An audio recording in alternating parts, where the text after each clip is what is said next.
ఏంటి హరిగారు, ఏదో బాధలో ఉన్నట్టున్నారు? ఓ, ఆ అమ్మాయి చనిపోయింది కదా, దాని గురించేనా? చింతమణే పంచాయతీ వరకు వచ్చాడు అన్నప్పుడే మనకు టైం స్టార్ట్ అయింది అనుకున్నాను. ఈ రోజు అరెస్ట్ అయ్యి జైలుకు కూడా వెళ్ళిపోయాడు. ఇంకా మనకెదురేముంది? ఆ హరి ఇప్పట్లో రాడు, వచ్చినా ఈ ఊర్లో అతను పట్టించుకునే వాళ్ళు ఉండరు. మనం కొంచెం శ్రద్ధగా చూసామంటే ఈ ప్రాంతంలో మనకేదైనా ఆధారం దొరకచ్చు. నాకు తెలుసు నువ్వు ఆ తప్పు చేయలేదు. ప్రాణాలు తీసిన నేనే ఒప్పుకుంటున్నాను కదా. నువ్వు కాదు. నేనే కాదు. అవును కాదు. ఆ పద్మం చంపింది నేను.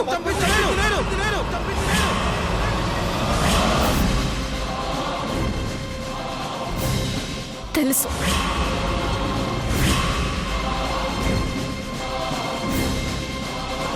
ఇది నీదేగా.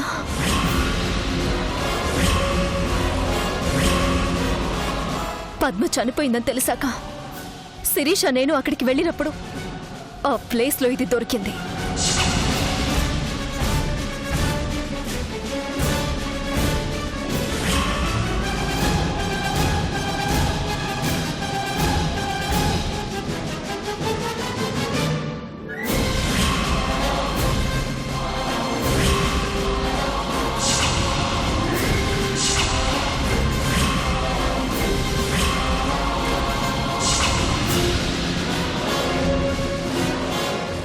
అప్పుడే అర్థమైంది పద్మని చంపింది నువ్వే అని. చెప్పరా, ఎందుకు చేసావి పని? చేసిన తప్పుని తెలుసుకొని నిజాయితీగా ఒప్పుకుంటానన్నా పద్మ ప్రాణాలు ఎందుకు తీసావు? తెల్లవారితే మీ అన్నయ్య మీద పడిన నింద తొలగిపోతుంది, ఊరు మొత్తానికి ఆయన పెద్దరికం అర్థమవుతుందనుకుంటే ఇలా చేసేవేంటి చైతన్య? ఊర్లో మీ కుటుంబానికంటూ మంచి పేరుంది, ఇలా చేశారంటే? మాట్లాడవేరా, ఎందుకు చేసావి పని? ఒక ఆడపిల్ల ప్రాణాలు తీసేంత కసాయితనం నీకెక్కడి నుంచి వచ్చింది? నిజంగా నేను పద్మని చంపాలనుకోలేదక్క.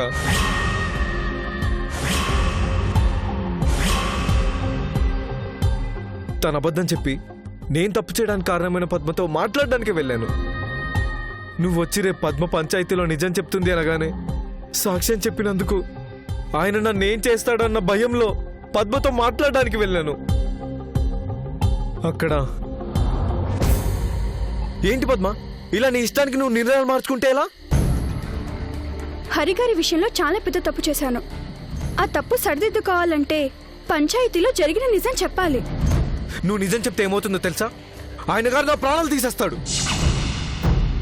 నిజాలు ఆలోచించకుండా ఆయన నీ విషయంలో తప్పు చేశాడు అనుకొని నీకు అన్యాయం జరగకూడదని పంచాయతీలో అందరి ముందు ఆయన తప్పు చేశాడని చెప్పాను.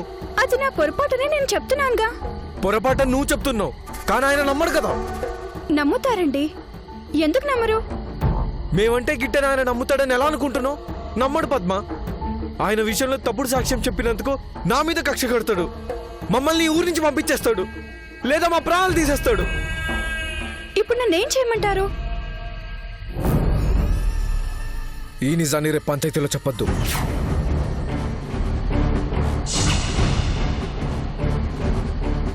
చెప్పకుండా ఎలా ఉండమంటారు? నా వల్ల హరిగారు ఎంత నష్టపోయారనేది మా అమ్మ నాన్న తిడితే కానీ అర్థం కాలేదు. మీ వాళ్ళు తిట్టారని మా ప్రాణాలు తీస్తావా? నీకోసం కదా పద్మ నేను పంచాయతీలో సాక్ష్యం చెప్పింది, నా కోసం ఆ మాత్రం చేయలేవా? ఇప్పటికీ నేను చేసిన పనికి మా వాళ్ళు నేను చచ్చానని నా ఫోటోకి దండేశారు. అందులో తప్పేం లేదు. నా స్వార్థం కోసం చాలా పెద్ద తప్పు చేశాను. అందుకే ఇప్పుడు ఆ తప్పు సర్దిద్దుకుంటే గానీ మా వాళ్ళు నన్ను ఇంట్లో కూడా రానివ్వరు. నువ్వు నీ పరిస్థితి గురించి ఆలోచిస్తున్నావే గానీ నా గురించి ఆలోచించడం లేదు. నేనిప్పుడు ఆలోచించాల్సింది హరిగారి గురించి, నా వలన పోయిన ఆయన పరువు గురించి. ఏ జనం ముందు అబద్ధం చెప్పి ఆయన పరువు తీశానో అదే జనం ముందు నా తప్పు ఒప్పుకుంటాను. నా కన్నీళ్లతో ఆయన కాలు కడుగుతాను. నా వలన ఆయన పరువు పోయినా నా ప్రాణాలు కాపాడిన దేవుడు ఆయన. ఆ దేవుడు బాగుండాలి. ప్లీజ్ పద్మ, నా బాధ అర్థం చేసుకో. క్షమించండి, అబద్ధం చెప్పి ఒక తప్పు చేశాను. నిజం చెప్పకుండా మరో తప్పు చేయలేను.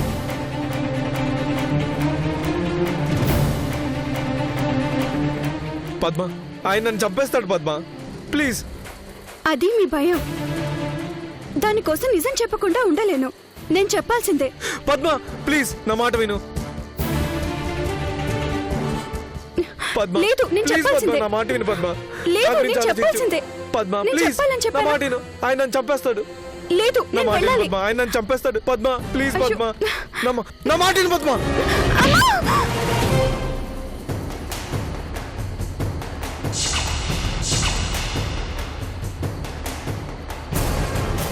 పద్మ, పద్మ,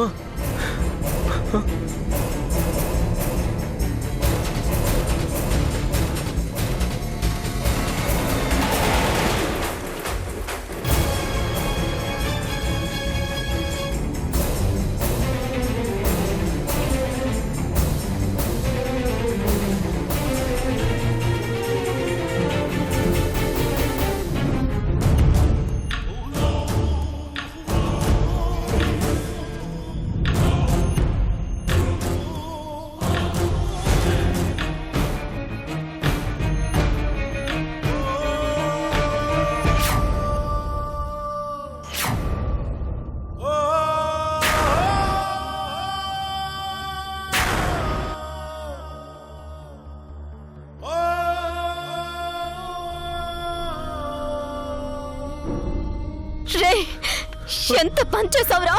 ఒక్క తప్పు చేసావు, ఆ తప్పుని కప్పిపుచ్చుకోవడానికి మరో తప్పు చేసావా? ఏ మనిషిరా నువ్వు? ఎందుకు చేసావు?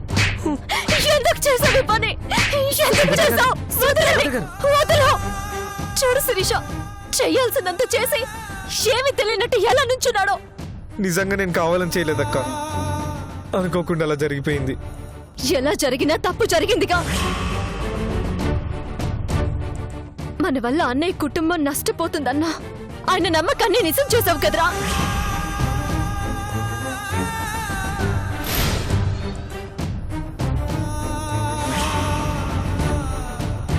ఒకటి కాదు, 2 తప్పులు చేసి ఆయన కనీసం మన వైపు చూడడానికి కూడా పనికిరాని స్థితికి తీసుకొచ్చావు కదరా.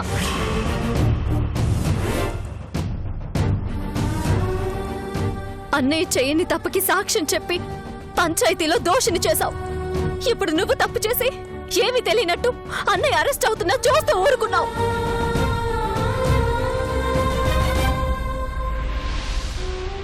ఎందుకు చైతన్య ఇలాంటి పని చేశావు? మాట్లాడాలని వెళ్ళానండి, కానీ ఇలా జరుగుతుందనుకోలేదు. నా వల్ల ప్రాణం పోతుందని అస్సలు ఊహించలేదు.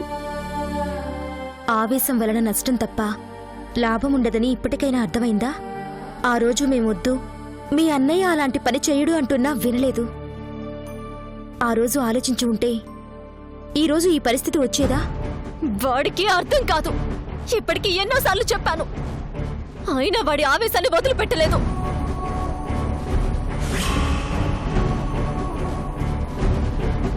దేవుడి లాంటి మా అన్నయ్య జీవితంలో మర్చిపోలేని సంఘటనలు 2 మా వల్లే జరిగాయి. ఇంక మా అన్నయ్య మమ్మల్ని ఎలా క్షమిస్తాడో, ఎప్పుడు దగ్గరికి తీస్తాడు శిరీష? చాలు, మన వలన అన్నయ్యకి జరిగిన నష్టం కష్టం చాలు. నువ్వు తప్పు చేస్తే ఆయన జైల్లో ఉండడమేంట్రా? పద.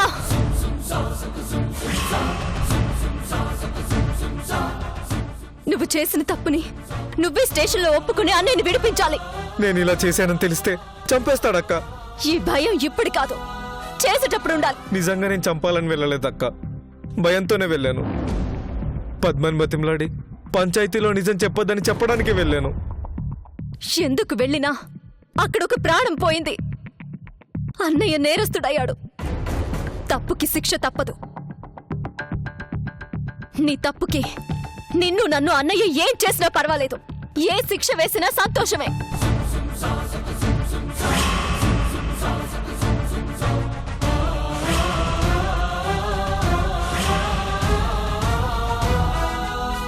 ఏ తప్పు చేయని అన్నయ్య ఇంకొక్క నిమిషం కూడా జైల్లో ఉండడానికి వీల్లేదు. పద స్టేషన్కి.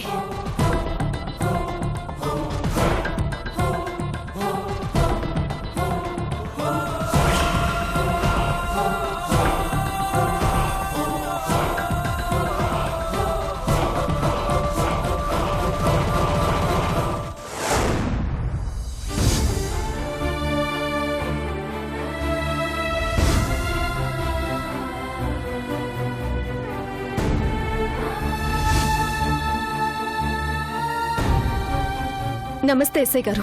ఏంటమ్మా మీ అన్నయ్యని చూసిపోవడానికి వచ్చారా? లేదండి, విడిపించడానికి వచ్చాం. కేసు ఫైల్ అయింది, విడిచిపెట్టడం కుదరదు.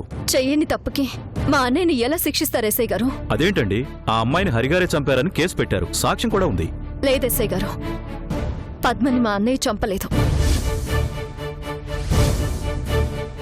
చంపలేదని మీ దగ్గర ఏమైనా ఆధారాలున్నాయా? చంపిన మనిషే ఉన్నాడు. చంపిన మనిషా? ఎవరు? మా తమ్ముడు.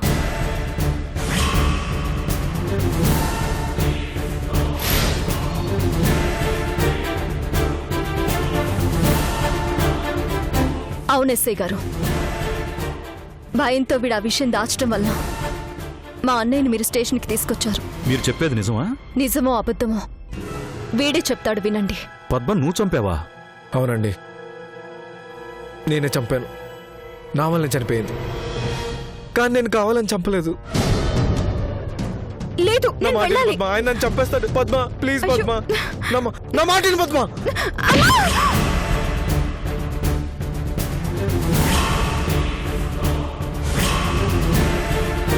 పద్మ పద్మ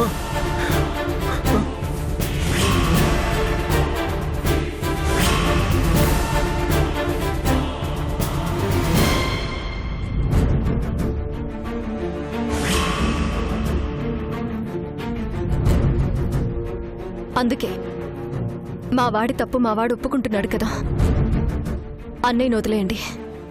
లాయర్ గారు,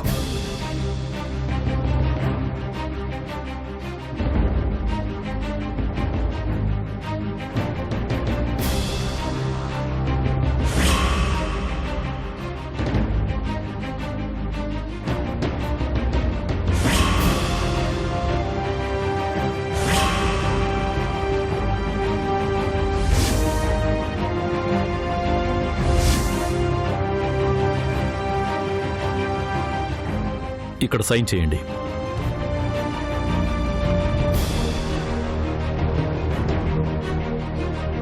కానిస్టేబుల్, ఎస్ సార్. ఇతని సెల్లో వేసి హరికృష్ణ గారిని రిలీజ్ చేయండి. అలాగే సార్.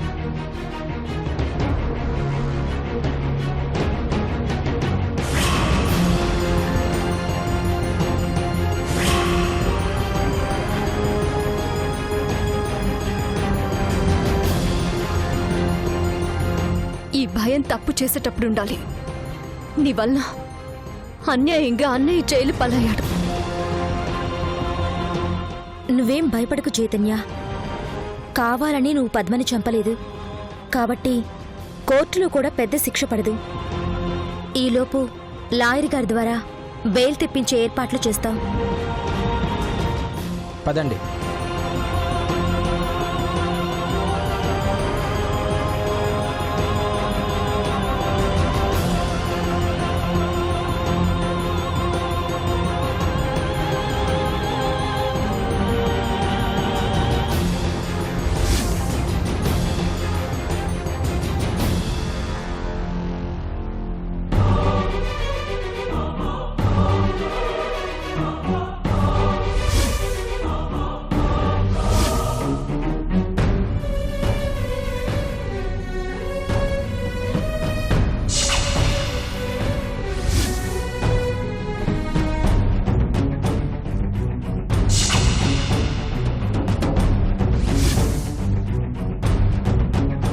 సారీ సార్, పద్మం చంపిన తనే అని ఒప్పుకున్నాడు.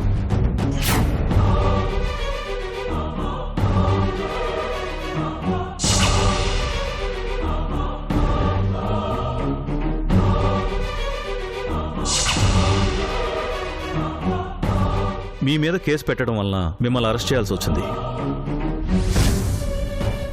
నేరం చేసిన వ్యక్తే ఒప్పుకున్నాడు కాబట్టి అతను అరెస్ట్ చేసి మిమ్మల్ని రిలీజ్ చేస్తున్నాం.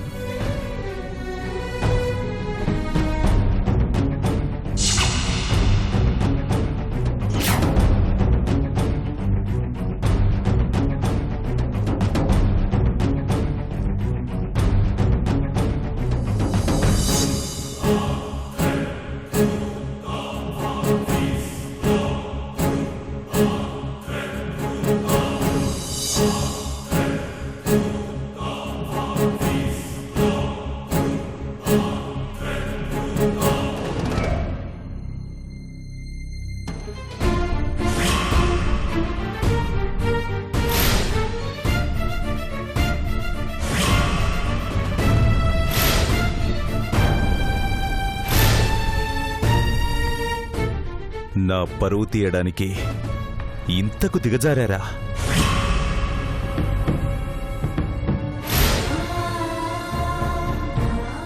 నాకు తెలుసు, క్షణక్షణం నన్ను, నా గౌరవాన్ని ఊరిలో నాశనం చేయాలని చూసే మీరే దీనికి కారణమై ఉంటారని నాకు తెలుసు. అదేదో పొరపాటుగా జరిగిందంటండి. ఏది పొరపాటు? ఒక మనిషి ప్రాణం తీయటమా?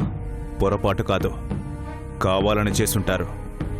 అబద్ధపు సాక్ష్యం చెప్పి అందరిలో నా పరువు తీశారు. అది చాలదని ఓ అమాయకురాలి ప్రాణం కూడా తీశారన్నమాట. మీ పరువు తీయాలి అనుకుంటే తప్పు చేశాడని తెలియగానే వాడిని ఎందుకు తీసుకొస్తాను? మేమెప్పుడు మీ గౌరవం పెంచాలనే చూసాం. ఎందుకు మమ్మల్ని తప్పుగా అర్థం చేసుకుంటారు? తప్పుడు మనుషులు తప్పుడు చేష్టలు. కొత్తగా అర్థం చేసుకోవాల్సింది ఏముందే? మీరు ఏం చేసినా అది మా కుటుంబం నాశనం కావడానికే చేస్తారో. అది మీ అమ్మ దగ్గర నుంచి వంశపారంపర్యంగా వచ్చిన అలవాటు కదా.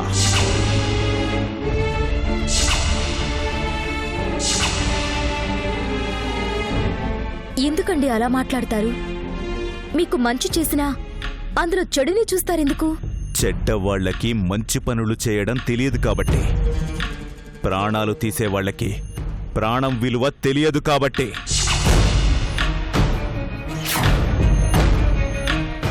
ఒక్కటి గుర్తుంచుకోమని చెప్పు వాళ్ళకి, నన్ను సాధించడానికి వాళ్ళు ఏం చేసినా భరించాను. అది మా అమ్మ కోసం. నా పరువు తీయాలని నన్ను పంచాయతీ వరకు తీసుకొచ్చినా భరించాను. అది ఊరి కోసం. నేనే హత్య చేశానని అరెస్టు చేసిన పోలీస్ స్టేషన్ వరకు వచ్చాను. చట్టాన్ని గౌరవించడం కోసం. చెయ్యాల్సినవన్నీ చేసి ఇప్పుడు వాణ్ణి తీసుకొచ్చి అరెస్టు చేయించినంత మాత్రాన నమ్మేస్తాను, వాణ్ణి వదిలేస్తాను అనుకోవద్దు. నేను నలుగురిలో తలదించుకునేలా చెయ్యాలని ఒక అమాయకురాలి ప్రాణం తీసిన వాణ్ణి మాత్రం వదలను. నా ఊరిలో, నా కోర్టులో వాడికి శిక్ష తప్పదు.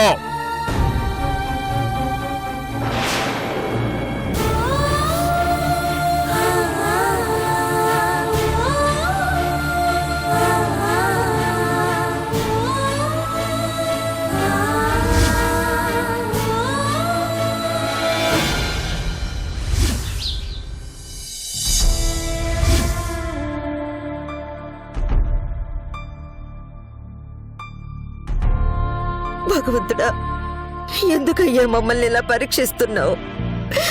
నా బిడ్డల్ని ఎలా కష్టపెడుతూ ఎవరి గురించి బాధపడాలో కూడా అర్థం కాని స్థితిలో నన్నెందుకు ఇలా బాధ పెడుతున్నావు?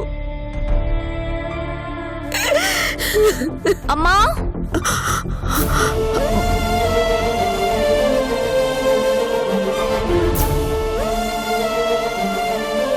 అర్చనా, నువ్విప్పుడొచ్చావేంటమ్మా? అన్నయ్యని అరెస్ట్ చేశారని తెలిసి వచ్చానమ్మా. అన్నయ్య ప్రాణాలు తీయడం ఏంటమ్మా? ఏ పాపిష్టి వాళ్ళ కళ్ళు పడ్డాయో నా బిడ్డ మీద ఎలాంటి నింద పడింది. పదమ్మా, స్టేషన్కి వెళ్దాం. ముందు అన్నయ్యని చూడాలి. అవసరం లేదమ్మా, సుభద్ర వెళ్ళింది. అక్క వెళ్ళిందా? అక్కను చూస్తే అన్నయ్య ఊరుకుంటాడా? అది వెళ్ళింది వాడి కోసం కాదమ్మా, చైతన్యని పోలీసులకు అప్పగించడానికి. చైతన్యని ఎందుకమ్మా? ఆవేశంలో వాడు చేసిన పని వలనే ఆ అమ్మాయి ప్రాణం పోయింది. అందరూ మీ అన్నయ్య ఆ హత్య చేశాడు అనుకున్నారు. చైతన్య అమ్మాయిని చంపాడా? వాడు అలాంటి మనిషి కాదు కదమ్మా. వాడి నోటుతో వాడే చెప్పాడంట. ఆ విషయం తెలిసాకే వాడు చేసిన తప్పుకి మీ అన్నయ్యకి శిక్ష పడడం ఏంటని సుభద్ర వాడితో స్టేషన్కి వెళ్ళింది. ఈ పాటికొస్తూ ఉంటారు.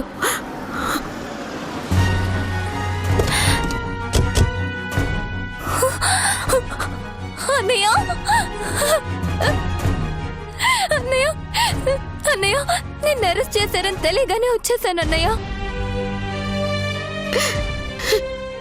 నీకేంట్రా ఈ కర్మ? మొదటి నుంచి చెప్తుంటే విన్నావా అమ్మా? ఆ కుటుంబం బ్రతికేదే మన నాశనం కోసం. ఎలా నా పరువు తీయాలా, ఎలా నలుగురిలో నేను తల వంచుకునేలా చెయ్యాలా అని వాళ్ళు ఇప్పటికీ ప్రయత్నిస్తూనే ఉన్నారు. అది మనుషుల ప్రాణాలు తీసే కుటుంబం అమ్మా. ఆ క్రూరత్వం ఆ రక్తంలోనే ఉంది. వాళ్ళ తల్లి నాన్న ప్రాణాలు తీస్తే ఈరోజు వాడు ఒక అమాయకురాలి ప్రాణాలు తీసి నన్ను జైలు పాలు చేశాడు. అలాంటి వాళ్ళని పక్కన పెట్టుకుని ఇంకా నువ్వు వాళ్ళని భరిస్తున్నావు. వాళ్ళ గొడవ ఎందుకు లేరా? వదిలేసాయి. ఎలా వదిలేయమంటావమ్మా? నా ఊరిలో నన్ను తలెత్తుకోకుండా చేశారు. ఒక ఆడపిల్ల ప్రాణం తీశారు. అలాంటి వాళ్ళని ఎలా వదిలేయమంటావు? బాధగా ఉందమ్మా. పర్వతనేని బలరామయ్య పిల్లలని నాన్న పరువు తీస్తుంటే చాతగాని వాడిలా చేతులు కట్టుకొని కూర్చోవలసి వచ్చినందుకు చాలా బాధగా ఉంది.